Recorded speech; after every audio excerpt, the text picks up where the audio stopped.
Inflação na Europa, inflação nos Estados Unidos, juros subindo lá, juros subindo cá, a gente vê banco quebrando por aí. Mas e aí, será que a gente está caminhando para um cenário de crise global? Será que o Brasil vai participar dessa crise ou não? O Brasil faz parte desse mundo? Pois é, a gente trouxe aqui no Money Play a economista-chefe da Principal Claritas, a Marcela Rocha, para falar um pouco mais sobre esse cenário, tudo que está acontecendo e te dar um panorama geral para você saber pô, o que vai acontecer. Não dá para cravar, não dá para prever o futuro, mas você vai ter bastante informação para saber o que fazer nos próximos capítulos desse cenário da novela do nosso mundo. Agora, se você não quer ter dor de cabeça, pô, deixa o seu like aqui, se inscreve no canal também, ou se você já tinha me inscrito. Mas se você não se inscreveu, então essa é uma boa oportunidade, porque a entrevista já vai começar logo depois da vinheta. Então clica no se inscrever, te encontro lá.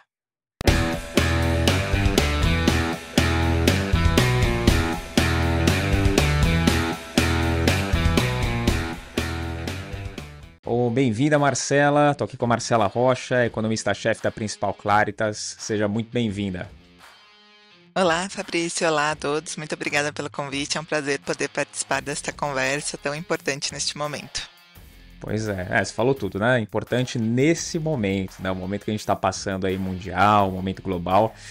Muitas dúvidas surgem aí para os investidores, principalmente investidor de pequeno porte, que é mais quem acompanha aqui o Money Play.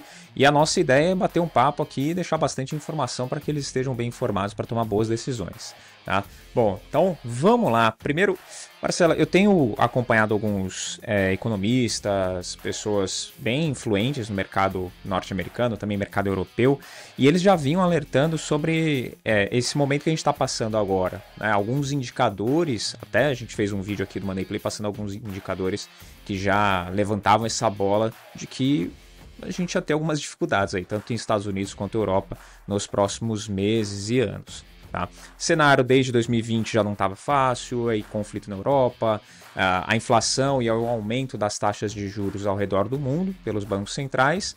E com tudo isso a gente quer saber quais são os impactos, né, mundiais e se isso fica mesmo pro mundo um problema ou se é algo mais concentrado em Estados Unidos e Europa mesmo. Ah, legal, Fabrício. Essa pergunta é super importante porque nós estamos ainda no meio desse novo furacão. Afinal, a gente sabia dos riscos que estavam chegando por conta de aumento das taxas de juros. É sempre importante lembrar, né? A história nos ensina que sempre que os bancos centrais sobem a taxa de juros de maneira tão intensa como ocorreu, alguma coisa quebra, alguma crise chega.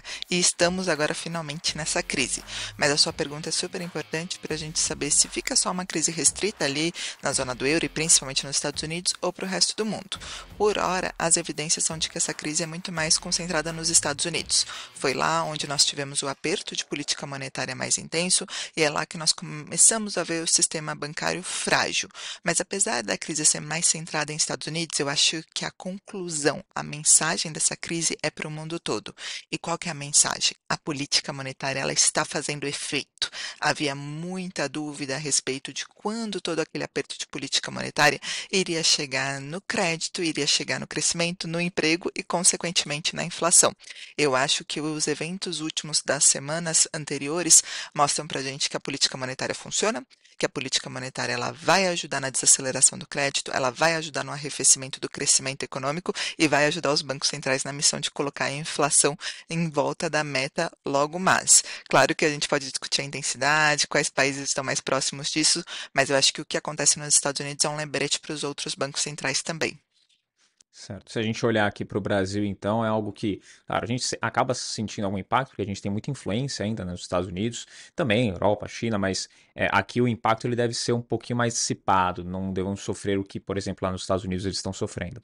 Perfeito. Aqui no Brasil nós também temos evidências maiores do impacto de política monetária.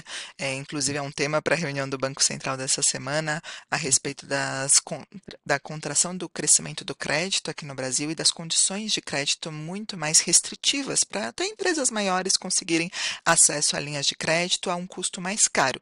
Isso é um impacto da política monetária também, né, Fabrício? Então, por mais que a história dos Estados Unidos não nos afete diretamente, o ciclo de crédito aqui no Brasil tendo um aperto relevante, mostra para a gente que o Copom ele pode ter uma certa tranquilidade de tudo o que ele fez, finalmente chega ali na ponta final, chega de uma maneira que dá convicção maior para ele de que, olha, a atividade também vai arrefecer, isso vai ajudar o meu trabalho de colocar inflação na meta.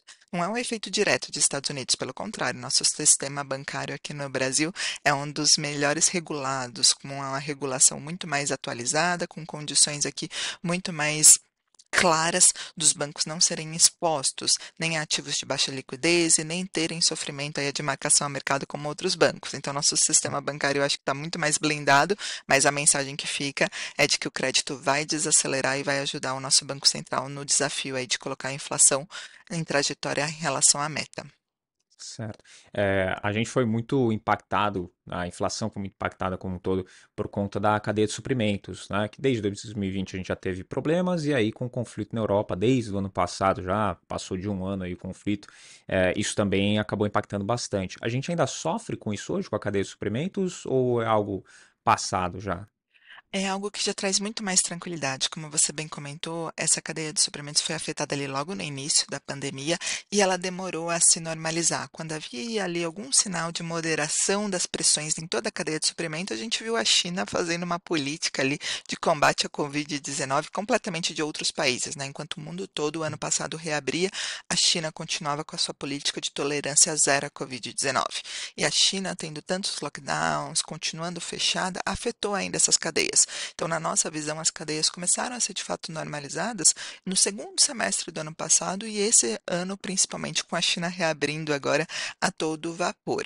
Só que nos preços mundiais a gente já vê o efeito disso, né, Fabrício? Porque mesmo que a China ainda estivesse atrasada, com o mundo todo ali reabrindo de alguma maneira, essa pressão de produtos de bens, produtos finais, ela já estava moderando. Nos Estados Unidos, por exemplo, que é onde a inflação ficou mais pressionada, quando a gente olha o preço de bens, ele já está rodando em deflação aí para pelo menos 3 meses consecutivos, e em 12 meses ele está rodando perto de 1%. Isso mostra que esse fator deixou de preocupar, não é a maior pressão agora nos preços e deve continuar contribuindo na nossa avaliação de maneira positiva para a inflação nos próximos meses, uma vez que a demanda arrefece, né? Tudo isso que a gente falou de crédito, a demanda por bens, itens que são de ticket mais alto e dependem de crédito, deve moderar ainda mais. Então, pelo lado da cadeia, já havia sinais de normalização, isso já está pegando na inflação ao consumidor, principalmente dos Estados Unidos, e na nossa visão deve continuar desacelerando nos próximos meses. Certo. E tem também a questão do petróleo, né, que mexe com o bolso de praticamente todo mundo. O petróleo ele teve uma queda no preço, né, mas bem modesta e ainda continua caro. Né, ainda continua com um preço alto. Só que tem outras commodities que elas têm subido o preço, né, elas seguem valorizadas ainda. E quando a gente olha para o Brasil é um grande exportador. Como que a gente pode se beneficiar, né, olhando o Brasil como um exportador com essa alta de outras commodities para o momento que a gente está vivendo? Essa é uma ótima pergunta, porque por enquanto esse balanço está positivo para o Brasil na nossa avaliação, né? Quando, como você Uhum. bem comentou, várias commodities não têm sofrido quedas tão fortes como a gente viu recentemente por conta do petróleo, né? O petróleo, por conta de toda essa incerteza com o crescimento global, risco de uma desaceleração mais abrupta, petróleo tem recuado. Agora, por exemplo, commodities metálicas e commodities agrícolas, elas têm segurado. Agrícolas são muito menos elásticas a crescimento, né? A gente tem uma demanda ali por consumo, por comida, que não interfere dependendo de política monetária. E metálicas tem esse fator China. A gente acabou de comentar que China está reabrindo, China tem um impulso por conta de uma normalização depois de 3 anos praticamente fechadas, e esse impulso ocorre num momento em que o governo chinês também está estimulando, né? Semana passada, por exemplo, eles cortaram compulsório ali, querendo trazer mais pujança para esse crescimento. Então, isso para o Brasil é um fator positivo. O Brasil exporta bastante commodities metálicas, principalmente minério de ferro, para o nosso maior parceiro comercial, que é a China, e o Brasil exporta bastante alimentos. Então, isso contribui para a nossa balança comercial, diminui o déficit em transações correntes e contribui para potencialmente ajudar numa valorização da taxa de câmbio. Mas por que que o balanço para o Brasil fica ainda melhor? Porque o preço do petróleo, esse que está caindo, normalmente ele ajuda na inflação. Apesar do Brasil também exportar algo ali de commodities de energia, para a gente o impacto do petróleo não é tão significativo na balança comercial. Ele é mais importante quando a gente pensa aqui em reajustes da Petrobras e como que isso vai chegar no bolso do consumidor. E se esse petróleo cai junto com gasolina no momento em que o nosso real desvaloriza, mas não desvaloriza tanto, a gente vê que o preço ao consumidor final aqui no Brasil pode ter uma queda de combustíveis. Então, olha que por enquanto balanço favorável, né? Commodities metálicas e agrícolas segurando, ajudando balança comercial, ajudando investimento, ajudando taxa de câmbio, mas o petróleo caindo, tirando uma pressão para o bolso do consumidor, para o IPCA e para o Copom, consequentemente. Uhum. Sobre a queda da inflação, muitos economistas já falavam sobre isso, né, de a queda da inflação acontecer por conta do aumento dos juros, isso ia acabar acontecendo, só que isso gera também, né, ou pode gerar uma desaceleração no crescimento. E quais os impactos para a população? Quem mais sente esse tipo de mudança na desaceleração, na possível desaceleração de crescimento? Fabrício, infelizmente, num primeiro momento, quem sente mais essa desaceleração são aqueles trabalhadores temporários e trabalhadores de mão de obra menos qualificada, né? Principalmente os informais, aqueles que não têm vínculo empregatício, que não dependem de carteira assinada. Esses trabalhadores é mais fácil as empresas conseguirem cortar ele num primeiro momento. São trabalhadores que não teriam um custo adicional e não têm um vínculo empregatício. Além disso, a gente pode pontuar os setores que mais são afetados por taxa de juros alta, né?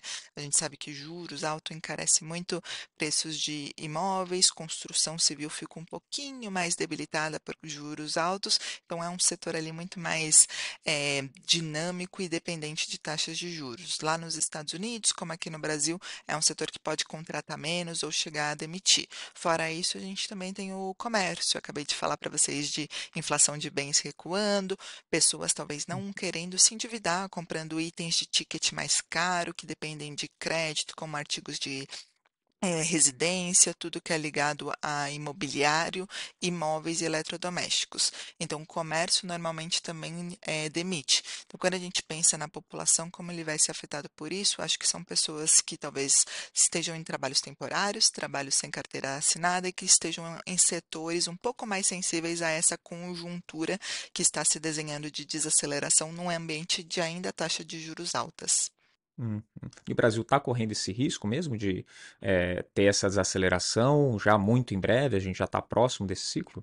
A desaceleração no Brasil já está acontecendo, Fabrício. Ano passado, o Brasil foi Uhum. um dos países que mais surpreendeu em termos de crescimento. Quando a gente olhava o mundo todo desacelerando, o Brasil teve uma baita surpresa com o PIB crescendo quase 3%.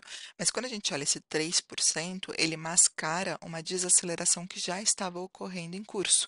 Quando a gente olha o PIB trimestral, o do quarto trimestre do ano passado já apresentou uma contração de 0,2% e uma contração por conta da desaceleração da demanda doméstica, o consumo perdendo força, o investimento também.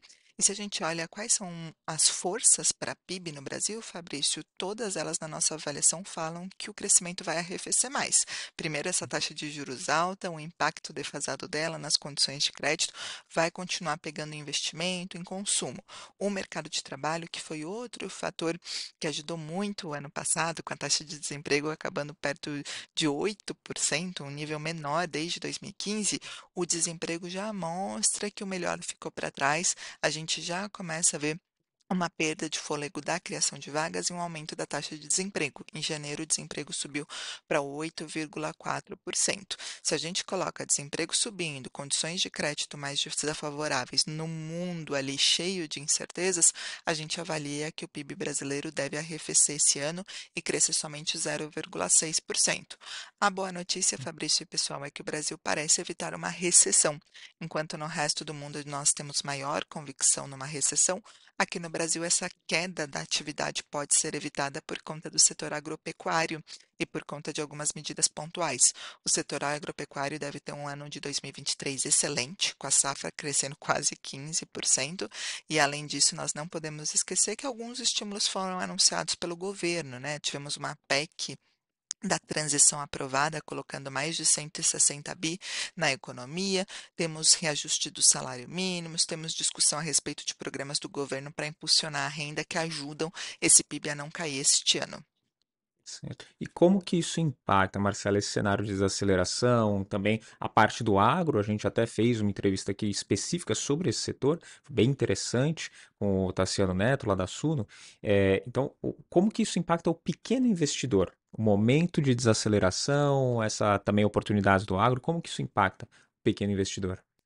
O pequeno investidor, como sempre, Fabrício, na nossa opinião, ele tem que estar atento às oportunidades e lembrar sempre do princípio da diversificação, né? Porque este é um ambiente que a gente fala aqui de uma maneira simplificada, mas é um ambiente bem complicado, né? Porque por mais que eu esteja falando de uma desaceleração do crescimento do Brasil e uma desaceleração do mundo, ainda é um ambiente de inflação alta e ainda de expectativas de inflação não domadas. O que que isso significa? Que a gente ainda não sabe se a taxa de juros de fato vai recuar e quando e quanto que ela vai recuar.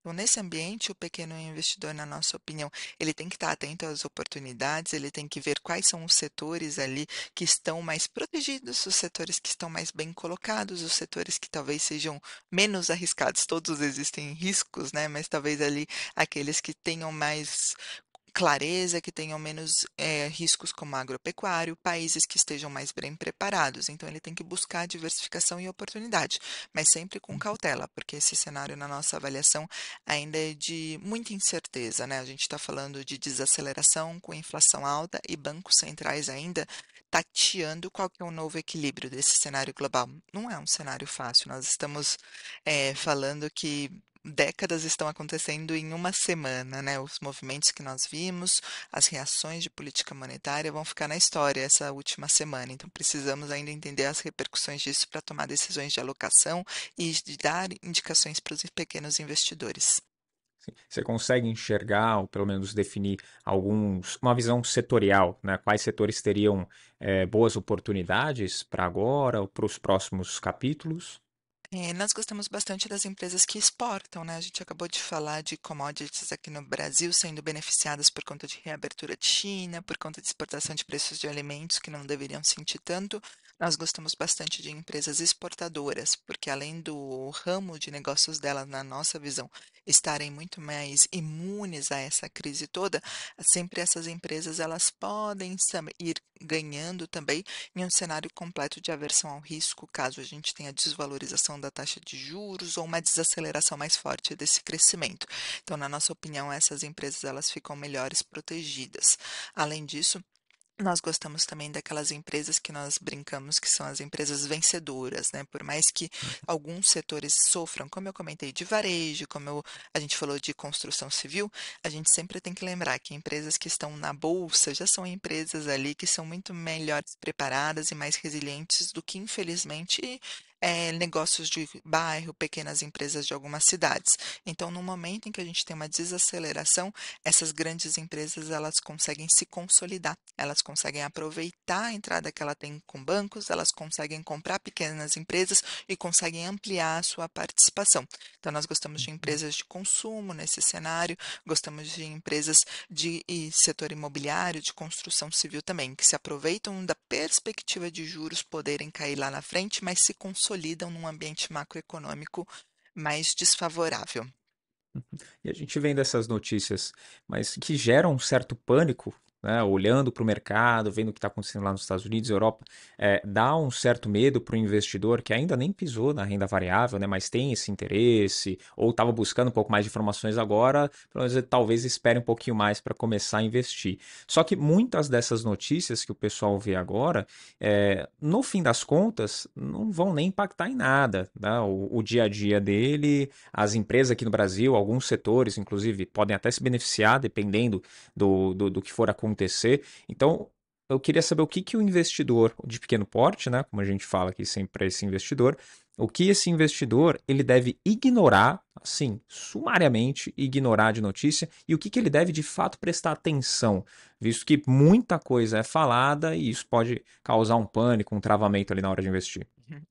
Ah, legal. Acho que ignorar, sempre eu brinco que toda informação é válida. Então, o que ele pode ignorar são informações que mostrem certezas, com convicção nesse momento de tantas dúvidas, né? Então, ignorem aquelas pessoas ou aquelas indicações ou aquelas informações que dão como certos cenários, sejam positivos ou negativos, né? Eu acho que é um ambiente que nós estamos ainda navegando.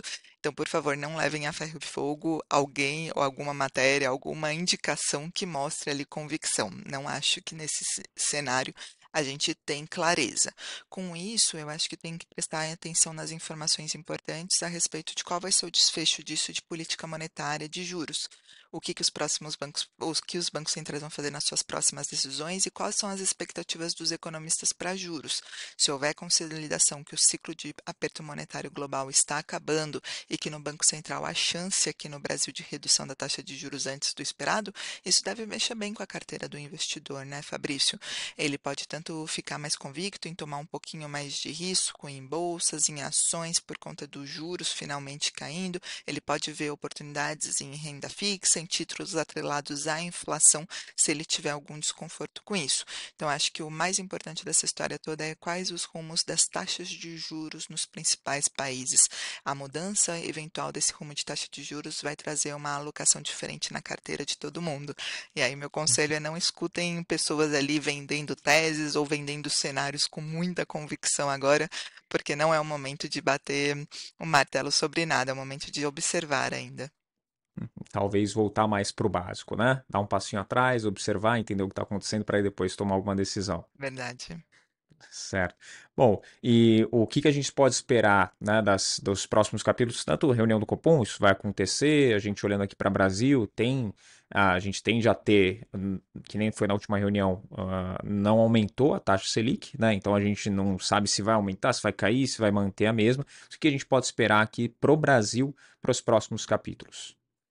Fabrício, nós devemos esperar que o Banco Central ele vai começar a observar todos esses eventos lá fora e de crédito aqui no Brasil e vai começar a escrever nos seus documentos dele a respeito de como isso pode impactar seu cenário.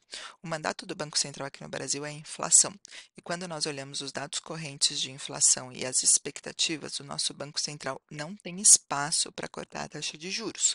O relatório Focus do Banco Central mostra que as expectativas de inflação estão bem acima da meta até 2026. Só que mesmo com essas expectativas de inflação desancoradas e a inflação corrente ainda rodando acima de 5,5%, o Banco Central ele tem que fazer uma análise sobre crescimento e sobre riscos globais. E nessa reunião da quarta-feira, nós esperamos que o Banco Central reconheça que os impactos defasados da política monetária dele estão levando a uma desaceleração maior do crédito e que o crédito pode levar a uma parada mais rápida do crescimento no momento em que o desemprego está aumentando, como eu comentei com vocês.